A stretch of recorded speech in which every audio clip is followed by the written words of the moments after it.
morning. We are going to discuss here about the limit test of sulfate, and in that limit test of sulfate, the principle involved in limit test of sulfate. As you all know, we are going to determine here the sulfate impurities present in our sample. And for determination of that sulfate impurity, we are going to identify it by performing the limit test of sulfate.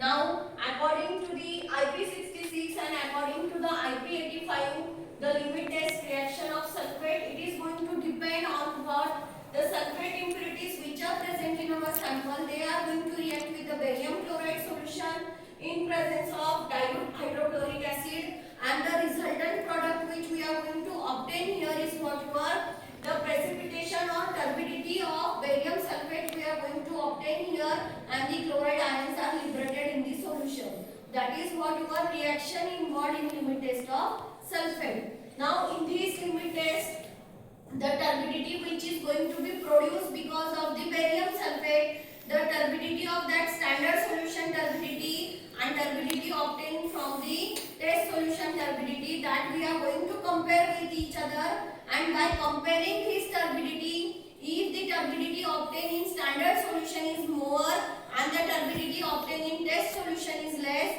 then we will see that our sample complies with the limit test of sulfate. And if turbidity obtained in the test solution is more than the standard solution, then we will see that the sample does not comply with the limit test of sulfate, means it is going to fail with the limit test of sulfate. Now in this limit test, if we are going to perform this limit test of sulfate according to the Indian Pharmacopoeia 1985, in that pharmacopoeia, instead of using barium chloride solution, we have used their barium sulfate reagent.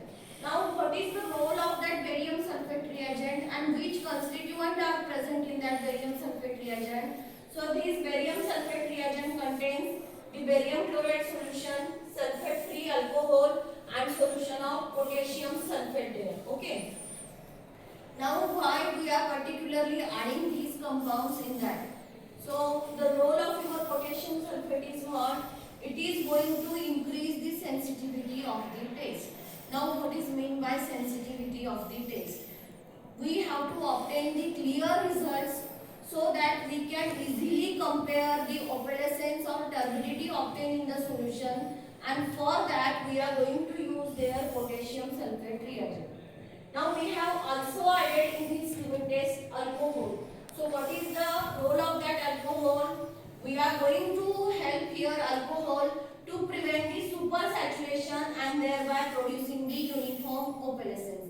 Means the opalescence obtained in your test solution and the turbidity or opalescence obtained in your standard solution, that can be easily compared because of the addition of alcohol, and it is going to stop the supersaturation, to prevent the supersaturation, means dissolution of the compound. Okay, for that particular reason we are going to add here alcohol. This barium sulfate reagent is added in the procedure according to the IP85. Okay, so this is the principle involved in your limit test of sulfate.